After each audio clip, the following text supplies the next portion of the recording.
ఇట్లా ఈరోజు కూడా మన మిర్చి యార్డ్లో మిర్చి ఎగుమతులు బాగా జరుగుతున్నాయి. ఎగుమతులు బాగా జరిగి అలాగే దిగుమతులు కూడా బాగానే వస్తున్నాయి. చూడండి ఎక్కడ చూసినా ఫుల్ లోడింగ్లు. నిన్న 1,00,000 పైన జరిగినాయి ఎగుమతులు, మొన్న 1,00,000 పైన జరిగినాయి.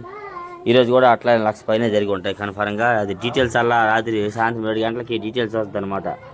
లోడింగ్లు ఎన్ని ఏందనేది పూర్తి వివరాలు. ఈరోజు డేట్ అయితే జనవరి 29, 2025 అనగా బుధవారం సాయంత్రం మనం మిర్చి యార్డ్లు చూడండి. పక్క దిగుమతులు కూడా వస్తున్నాయి, పెద్ద పెద్ద బళ్ళు, లాంగ్ బళ్ళు. ఎగుమతులు కూడా బాగా లాంగ్ వెహికల్స్ ఎగుమతులు జరుగుతున్నాయి. డైలీ మిర్చి అప్డేట్స్ అనమాట. మీకు ఇంకా పూర్తి డీటెయిల్స్ కావాలంటే ఉదయం ఫుల్ వివరాల కోసం ఒక వీడియో అప్లోడ్ చేస్తున్నాం. 9 మధ్యాహ్నం 2 మిరపకాయల క్వాలిటీలు అన్నీ కూడా అప్లోడ్ చేస్తున్నాం. వీలైతే ఆ ఫుల్ వీడియోలు చూడవచ్చు, మీ వివరాలని తెలుసుకోవచ్చు. డైలీ గుంటూరు మిర్చి అప్డేట్స్ అనమాట. ఈ విధంగా చూడండి మార్కెట్ యార్డ్లో నైట్ పగలైన కాదు, ఎప్పుడైనా కానీ లోడింగ్లు అన్ని పనులు ఊరు పనులు ఆలవి ఎట్లా జరుగుతుందో చూడండి. ఎక్కడ చూసినా లోడింగ్లు జరుగుతున్నాయి, దిగుమతులు జరుగుతున్నాయి. డైలీ మిర్చి అప్డేట్స్. వీడియోకి నచ్చితే ఒక లైక్ చేయండి, మా ఛానల్కి సపోర్ట్ చేయండి ఫ్రెండ్స్. డైలీ గుంటూరు మిర్చి అప్డేట్స్. Okay, thank you.